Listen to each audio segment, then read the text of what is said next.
Hi everyone! Thank you so much for tuning into my tarot channel.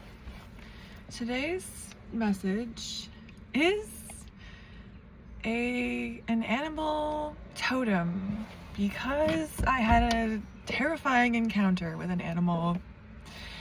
The irony here is that I've spent a lot of time going hiking in the woods, sometimes with not many people around, and have never had, the only similar experience I've had is seeing a red fox that was like maybe 1,000 feet away, and it was probably half that, maybe 800 feet away, and it stared at us and went back to its area and actually let us pass by because I was afraid to go back into the woods, so we had to pass by.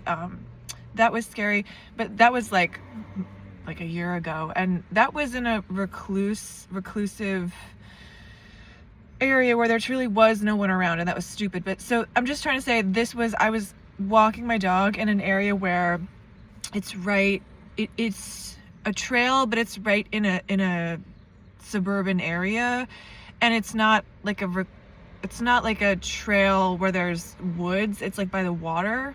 So I just didn't have the thought that I was in the mind I'm right in a downtown area where there's a trail. Not there's no reason I would see anything because we're so in a suburban, or really just kind of urban area is where I was. And lo and behold, as we started very barely on up this hill, we saw a coyote, and it stared us down, and literally chased us. And it was a mother protecting her young, as I've learned by researching the time period that we were, because we're in their season where their young have been born and they're very vulnerable, and the mothers are aggressive. So because I've been to that trail literally for years, because I used to live in that area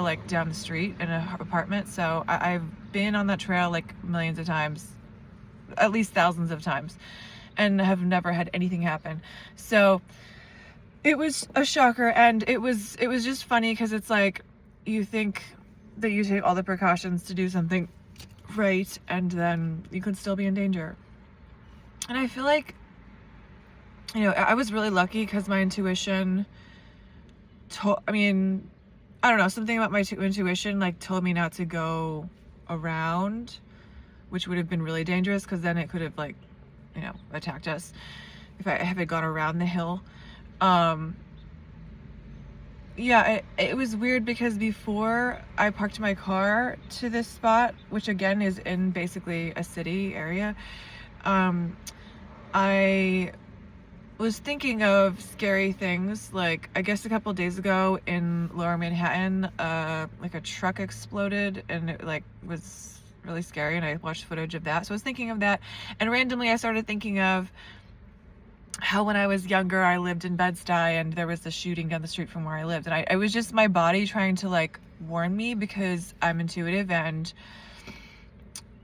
I was an autopilot, so my subconscious was bringing to mind these danger situations so that I would be aware, because I am precognitive. But anyway, sometimes it doesn't make it to, you're just oh, that's just anxiety, you don't listen.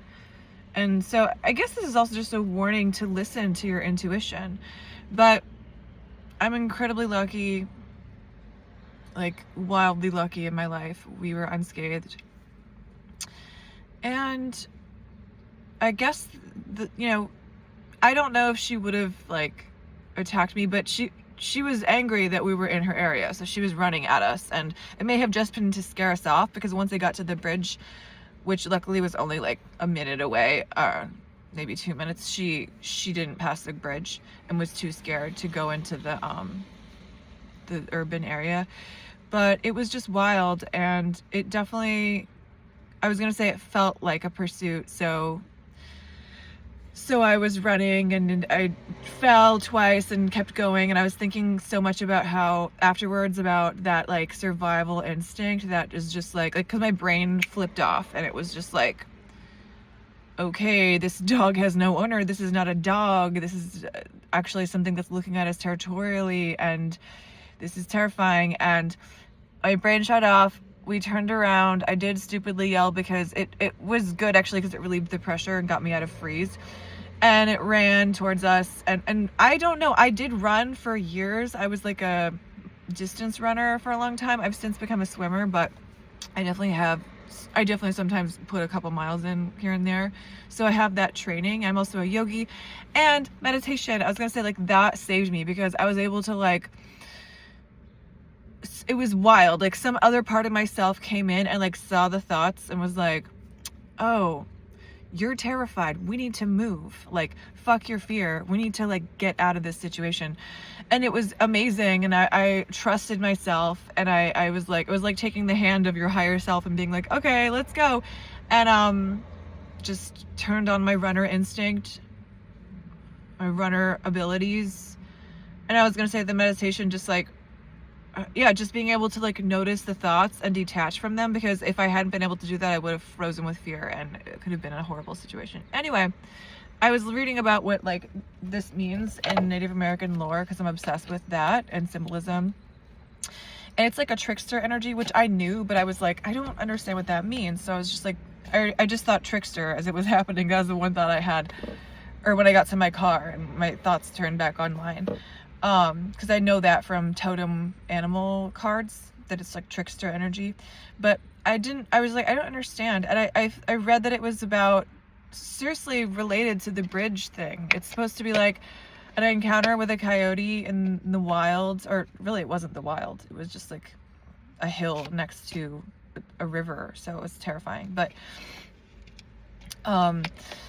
anyway, I was reading about a lot of the symbolism, they're like, in situations where they're like living in hidden places to survive and like living on the sort of like outskirts and living on the edges of suburban and rural areas. And that is sort of like being on a situation in your life where you're like on the fringe or like moving into a new chapter of life. And that is what the bridge symbolized. And so it actually mentioned bridges, which I didn't even put in. I was like just researching it online. It just said like it can be about passing to a new phase of experience that's more alive. And I think it also is a trickster because it makes you think about life and death. And, it has this energy of like teacher energy that's like, well, I mean, I think all animals do, really. Even domestic animals can be dangerous. That like, just being super aware of your surroundings is so important, and listening to that intuition as it guides us. And also just that they're honestly just protecting their young. Like that thought is like, it doesn't make it better, but it's like you understand that the aggressive impulse, and it makes you, I don't know, it just made me like really value my life. And I've been through some really horrible experiences in the past year, like really incredibly challenging, having to do with just some awful stuff that is not fair and is really challenging. And I didn't foresee, and I had to be like that in that situation as well. I had to think on my feet, make flash decisions in the moment, and it was scary. And I'm out of that situation, but there's repercussions, I'll just say, from having been in a dangerous situation that I was in. And so it's like, it's not out of nowhere that this experience is coming to me. It's like, I think I talked before about the subconscious and emotions versus feelings. So I'm already vibrating in that high hypervigilance. So it's like, I don't want to say you're going to attract what your subconscious is trying to tell you, but it just shows me that I've dealt with a lot of fear and a lot of stuff that in my life now and in the past that like I'm proud of myself for how I handled it, and I can even just see the skill in how and getting away from that animal as like skill I've had in other parts of life to just defend myself and value my life, and it made me really happy to be alive.